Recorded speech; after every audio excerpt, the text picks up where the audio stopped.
جاتے ہیں تو 2 فرشتے آتے ہیں، منکر نکیر ان کے نام ہیں، اور وہ اس کو بٹھا دیتے ہیں اور بٹھا کر کے اس سے 3 سوال پوچھتے ہیں۔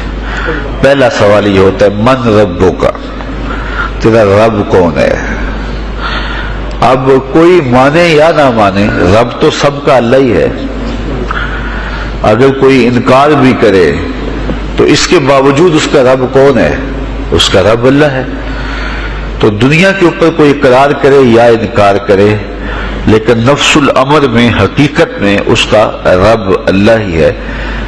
یہ تو حقیقت ہے، یہ تو طے شدہ ہے، لیکن جو عقیدہ دنیا پہ رہا ہوگا وہی عقیدہ اس کے لہجے میں آئے گا۔ اگر اس نے عملاً، رویتاً، قولاً، فعلاً اپنے اللہ کو اپنا رب مانا، رب کہتے ہیں کسی چیز کی تربیت اس کی استعداد ذاتیہ کے مطابق کرنے والا رب کہلاتا ہے۔ تو اللہ تعالیٰ جل شانہ ہم سب کا خالق بھی ہے، مالک بھی ہے، رازق بھی ہے، اور ہماری ضروریات کا وہ کفیل بھی ہے۔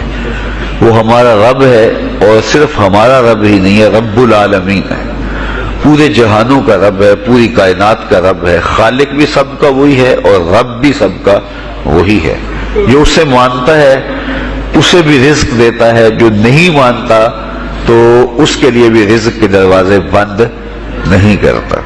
حضرت ابراہیم علیہ السلام کی عادت یہ تھی کہ جب تک کوئی مہمان نہیں آ جاتا تھا اتنی دیر تک کھانا نہیں کھاتے تھے۔ بھوک لگتی تو کوئی مہمان ڈھونڈتے تاکہ اس کے ساتھ بیٹھ کے کھانا کھاؤ۔ کھانا جتنا بھی مرغن اور جتنا بھی جو ہے وہ پرتکلف کیوں نہ ہو، اگر مہمان کے ساتھ کھایا جائے گا تو اس کا قیامت کے دن کوئی حساب نہیں ہوگا۔ تو مہمان کے ساتھ وہ کھانا کھایا کرتے تھے۔ مہمان اللہ کی رحمت ہوتا ہے۔ اچھا، وہ ایک دن مہمان ڈھونڈنے نکلے تو ایک بوڑھا شخص ملا تو اسے اپنے ساتھ گھر میں لے آئے، بٹھایا دسترخوان پہ۔ جب کھانے کا وقت آیا تو کہا کہ اللہ کے نام سے شروع کرو۔ اس نے کہا میں تو اللہ کا نام نہیں لوں گا، میں تو بتوں کا پجاری ہوں، بتوں کو پوجنے والا ہوں۔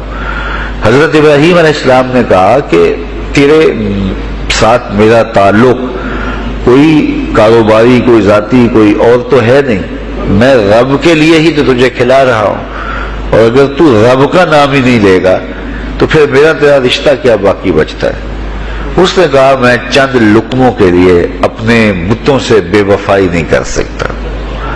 وہ غالب نے کہا تھا نا کہ وفاداری بشرط استواری اصل ایمان ہے، مرے بت خانے میں تو کعبے میں گاڑو برہمن کو۔ اس نے اپنے انداز میں ایک بات کی تھی کہ وفاداری بڑی چیز ہوتی ہے، تو اس نے بتوں سے وفاداری کا بھرم رکھا۔ اس نے کہا کہ میں چند لقموں کے لیے جو ہے وہ تیرے رب کا نام لوں اور اپنے معبودان کا نام چھوڑ دوں، یہ نہیں ہو سکتا۔ آج تو لوگ چائے کی پیالی پہ دین بیچ رہے ہیں، کیا آج ممبر و محراب فروخت نہیں ہو رہے؟ لیکن اس بوڑھے شخص نے کہا کہ میں چند لقموں کے لیے، چند ٹکڑوں کے لیے میں اپنے بتوں سے بے وفائی نہیں کر سکتا۔ حضرت ابراہیم نے کہا تو اگر بتوں کے ساتھ اتنی محبت رکھتا ہے تو پھر میں بھی رب کے نام کے علاوہ تجھے دینے پہ آمادہ نہیں ہوں۔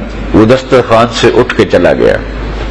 وہ چلا گیا تو جبریل امین حاضر خدمت ہوئے، رب کا سلام دیا۔ اے ابراہیم، رب سلام دیتا ہے اور فرماتا ہے تو نے آج میرا ایک بندہ ناراض کر دیا۔ یا اللہ، وہ تیرا بندہ تھا، اس کو تو تیرا نام لینا بھی گوارا نہیں تھا۔ کہا ابراہیم اس کی عمر کتنی ہوگی؟ یا اللہ 80 سال کے قریب ہوگی۔ کہا اتنا عرصہ ہو گیا میں اس کو رزق دے رہا ہوں، تو ایک دن نہیں کھلا سکا۔ اب ابراہیم علیہ السلام اس کو ڈھونڈنے نکلے ہیں۔ وہ کسی پہاڑ پہ چڑھ رہا تھا، دور سے آواز دیو میاں آ جاؤ، کھانا ٹھنڈا ہو رہا ہے۔ اس نے کہا تم تو بڑے سخت تھے، لہجے میں، رویے میں تبدیلی کیسے آ گئی؟ کہا کہ اسی رب کا پیغام آیا ہے کہ مجھے اتنا عرصہ ہوا اسے کھلاتے ہوئے، وہ مجھے نہیں بھی مانتا تھا، پھر بھی میں اس کی ضروریات کو پورا کرتا رہا ہوں، اور تم ایک دن نہیں دے سکے، تو آؤ کھانا ٹھنڈا ہو رہا ہے۔ کہا تے رب کا نام نہیں لوں گا، کہا نہ لینا، کہا اتنی تبدیلی، کہا اسی رب کا سندیش آیا ہے، اسی رب کا پیغام آیا ہے. کہا پھر کھانا بعد میں کھاؤں گا، پہلے اپنے رب کا مجھے غلام بنا لے. تو کوئی مانے اس کو بھی دیتا ہے، کوئی نہ مانے اس کو بھی دیتا ہے، بلکہ دنیا کے اوپر کافروں کو زیادہ دیتا ہے. ایک روایت میں آتا ہے کہ اگر اہل ایمان کی دلجوئی کا لحاظ نہ ہو تو کافروں کے گھروں کی سیڑھیاں سونے اور چاندی کی ہوں، لیکن یہ کہیں گے ہمیں تو مار ہی دیا ہے. اور اقبال نے کہا تھا نا کہ کافر کو دیے حور و قصور اور مومن کے لیے فقط وعدہ حور. تو اس لیے ان کی دلجوئی ہے، ورنہ کافروں کو اتنا دور، چونکہ ان کا حصہ آخرت میں نہیں ہے، ان کا حصہ صرف دنیا ہے. دنیا پہ عیش کریں، دنیا پہ عیش و عشرت کی زندگی گزارے، دنیا ہی دنیا، آخرت میں ان کا کوئی حصہ نہیں. اور مومن کا آخرت میں حصہ ہے. اور دنیا کے اوپر جو تکلیفیں آتی ہیں ان تکلیفوں کا بدلہ اس کو قیامت کے دن دیا جائے گا. بلکہ صحیح حدیث میں آتا ہے کہ جب اہل بلا کو ان پر آنے والی مصیبتوں کا صلہ دیا جائے گا تو لوگ آرزو کریں گے کاش ہمارے بدن کو لوہے کی کینچیوں سے کاٹ دیا ہوتا. اور دنیا کے اوپر ہمیں بھی تکلیفیں، اذیتیں، آلام و مصائب آئے ہوتے. تو مومن جب اللہ کی طرف سے آنے والی کسی تکلیف کو خندہ پیشانی کے ساتھ قبول کرتا ہے اور اس پہ راضی رہتا ہے اور صبر کا دامن ہاتھ سے نہیں چھوڑتا، واویلا نہیں بچاتا، جزا فضا نہیں کرتا، تو اللہ تعالیٰ نے اس کے لیے اجر رکھا ہے. بلکہ رسول کریم نے ارشاد فرمایا مومن کے پاؤں میں جو کانٹا چبھے تو اللہ اس کا بھی مومن کو قیامت کے دن اجر عطا فرمائے گا. تو مومن کی زندگی جو ہے وہ بڑی خوبصورت زندگی ہے. تو دنیا کے اوپر جو اسے مانتا ہے اللہ اسے بھی عطا کرتا ہے، جو اس کا انکار کرتا ہے اللہ اسے بھی عطا کرتا ہے. اس لیے کہ اس کی شان ہے کہ وہ رب ہے اور وہ سب کا لحاظ کرتا ہے اور سب کی ضروریات کو پورا کرتا ہے. پھر ہر شخص کی ضروریات الگ الگ ہیں. میری ضرورت الگ ہے، آپ کی کوئی اور ضرورت ہوگی، اور سب کی ضرورت کا اس نے لحاظ رکھا ہوا ہے. پھر بہائم کی، چوپایوں کی، حشرات الارض کی، پرندوں کی مختلف ضروریات ہیں.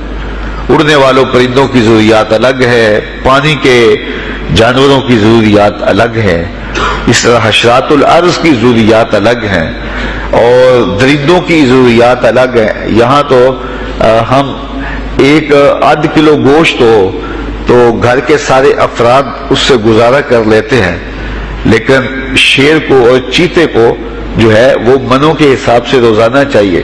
رب ان کو روزانہ فراہم کرتا ہے. یہ پنساری کے پاس جائیں، اگر آپ کو ڈاکٹر یا حکیم لکھ دے کہ یہ آپ کو خالص سچے موتی چاہیے، اس کی کوئی چیز آپ کو بنا کے دیں گے تو آپ ہزاروں لاکھوں روپے خرچ کرتے ہیں، پھر بھی بعض کا اعتماد نہیں ہوتا کہ یہ بالکل 1 نمبر ہے یا 2 نمبر. تو رتی ماشی اور تولوں کے اندر آپ ان کو خریدتے ہیں اور وہ بھی آپ کو گمان ہوتا ہے کہ پتہ نہیں خالص ہیں یا ناخالص. لیکن دنیا کے اوپر لاکھوں کروڑوں پرندے پائے جاتے ہیں، جانور پائے جاتے ہیں، ہنس، اور وہ کھاتا ہی سچے موتی ہے. صبح کو بھی، شام کو بھی، دوپہر کو بھی اللہ سب کو پیٹ بھر کے کھانے کے لیے عطا فرماتا ہے. تو جس کی جو ضرورت ہے وہ رب ہے، اس ضرورت کو پورا کرتا ہے. تو ہم اگر اللہ تعالیٰ کو رب مان لیں حقیقی معنوں کے اندر تو ہماری زندگی کی پریشانیاں، ہماری زندگی کے دکھ مٹ جاتے ہیں. مصیبتیں اس وقت آتی ہیں اور اس وقت پریشانی لگی رہتی ہے، دھڑکا لگا رہتا ہے کہ جب انسان جو ہے وہ سمجھتا ہے کہ میں ہی جو ہے وہ کچھ کرنے والا ہوں. وَمَا مِن دَابَّةٍ فِي الْأَرْضِ إِلَّا عَلَى اللَّهِ رِزْقُهَا، زمین پر چلنے والی، رینگنے والی کوئی چیز نہیں جس کا رزق اللہ کے ذمہ کرم پہ نہ ہو. تو جب انسان اس عقیدے کو اپنی روح میں، اپنے باطن میں اتار لیتا ہے تو پھر اس کی زندگی سوکھی ہو جاتی ہے کہ وہ میرا خالق بھی ہے اور وہ میرا رب بھی ہے. اور یہ یقین انسان کی زندگی کے اندر اعتماد، روشنیاں اور توکل بھر دیتا ہے. بلکہ ایک حدیث میں آیا کہ جس طرح توکل کرنے کا حق ہے اگر وہ تم ادا کرو تو اللہ تمہیں ایسے رزق عطا فرمائے جس طرح پرندوں کو عطا فرماتا ہے. وہ جب صبح نکلتے ہیں تو ان کے پیٹ خالی ہوتے ہیں اور انہیں پتہ نہیں ہوتا کہ کہاں سے رزق مل رہا ہے. اور جب وہ شام کو آتے ہیں تو ان کا پیٹ بھرا ہوا ہوتا ہے. بند توکل پنچھی اڑ دے خرچ نہ پلے زیرا ہو. سلطان باہو فرماتے ہیں کہ انہیں کوئی نہیں پتا ہوتا کہ فلاں جگہ پہ جانا ہے، لیکن کبھی ایسا نہیں ہوا کہ وہ بھوک سے مر گئے ہوں اور انہیں کچھ ملا نہ ہو، تو وہ خالی پیٹ کبھی نہیں آتے. وہ اللہ تعالیٰ ان کو رزق نصیب فرماتا ہے، وہ سب کا رب ہے. تو اگر ہم اپنے رویے سے، اپنے عمل سے، اپنے عقیدے سے واقعی اللہ کو رب مانتے ہیں تو پھر قبر میں جب سوال ہوگا من ربو کا، تیرا رب کون ہے، تو پھر کبھی بھی جواب دیتے جھجک محسوس نہیں ہوگی. بندہ عرض کرے گا رب اللہ، میرا رب اللہ ہے اور میں اسی کو اپنا رب مانتا ہوں. میری ضروریات کی کفالت بھی اسی کے ذمہ کرم پہ، اور میرا تیقن، میرا یقین کہ وہ میرا رب ہے. یہ پہلا سوال ہوگا. دوسرا سوال قبر میں ہوگا اور وہ یہ ہوگا کہ ما دینوں کا، تیرا دین کون سا ہے. مختلف ادیان دنیا کے اوپر موجود ہیں، لیکن اسلام کے بعد اب کسی اور دین کو قبول نہیں کیا جائے گا.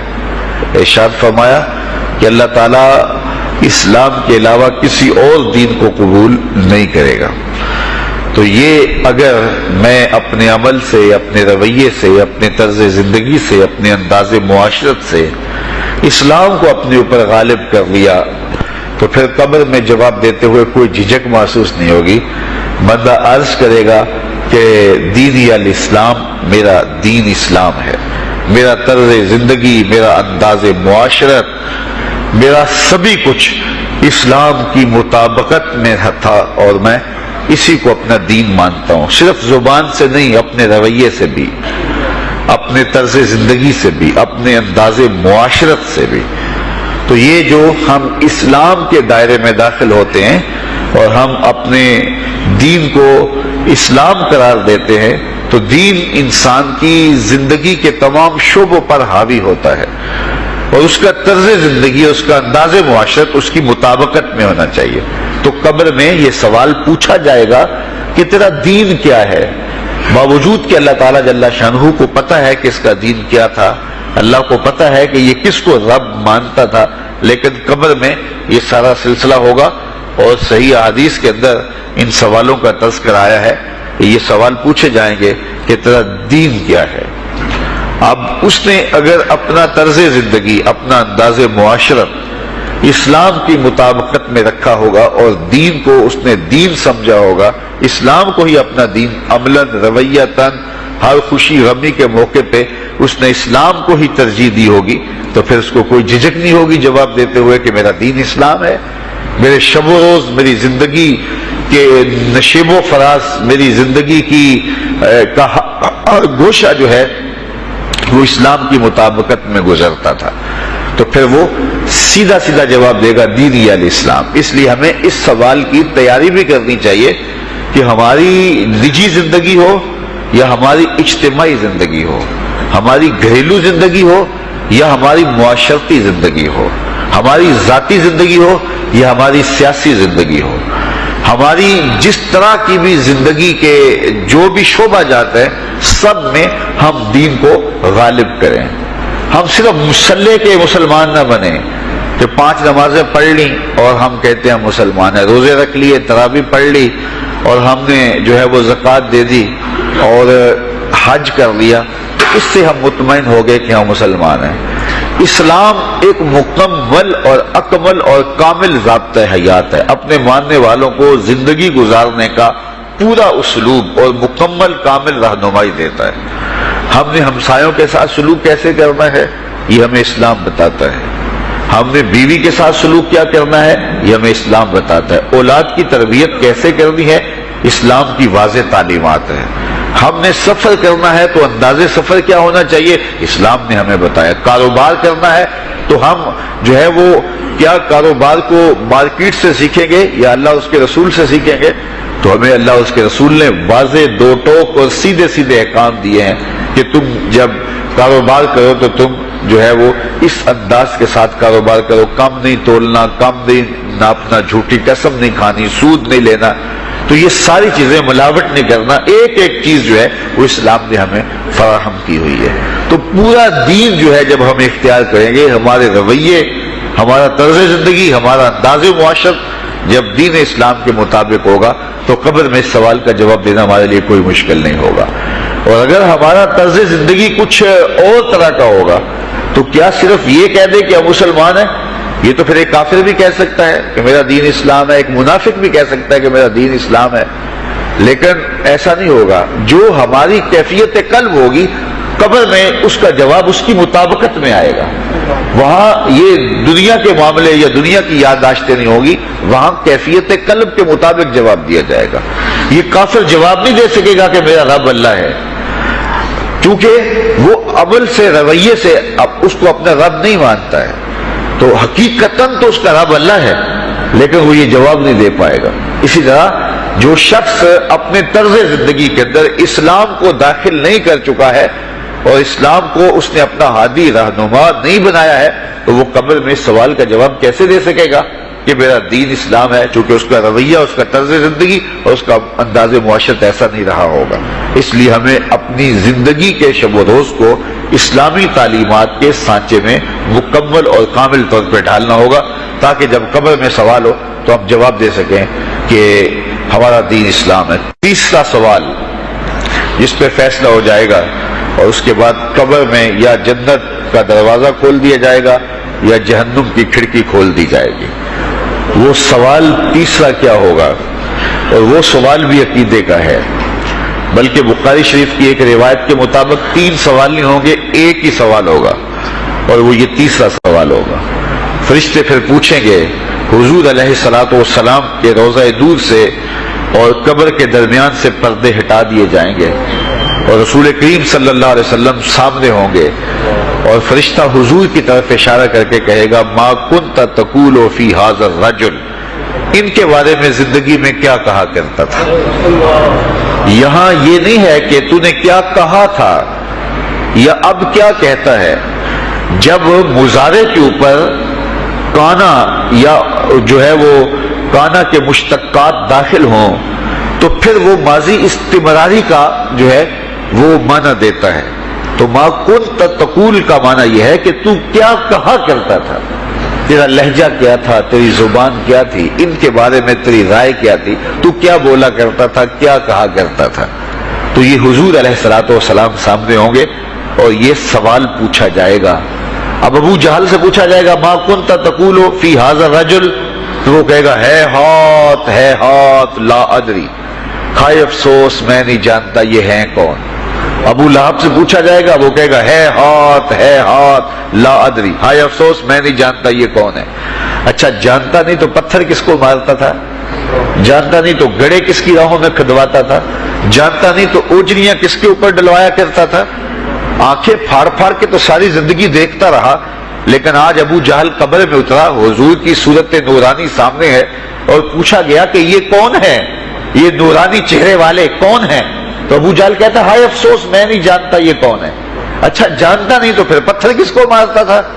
اللہ اکبر. اور 14 صدیاں گزرنے کے بعد ایک مومن لحد میں اترتا ہے اور پردے ہٹا دیے جاتے ہیں اور منکر نکیر سوال کرتے ہیں عامر چیمہ بتا یہ کون ہے. وہ کہتا ہے پیچھے ہٹو، پہلے پائے ناز کو بوسہ تو کر لینے دو، میں تو مر کے پہنچا ہوں یہاں اس دل ربا کے واسطے. یہ تو میرے وقت جاگے کہ وہ میری قبر میں آئے. وہ کسی شاعر نے کہا نا کہ آئے وہ میرے مزار پہ گھونگھٹ اتار کے، آئے وہ میرے مزار پہ گھونگھٹ اتار کے، مجھ سے تو نصیب اچھے ہوئے میرے مزار کے، یہ تو وقت سنور گئے کہ وہ میری قبر میں آئے.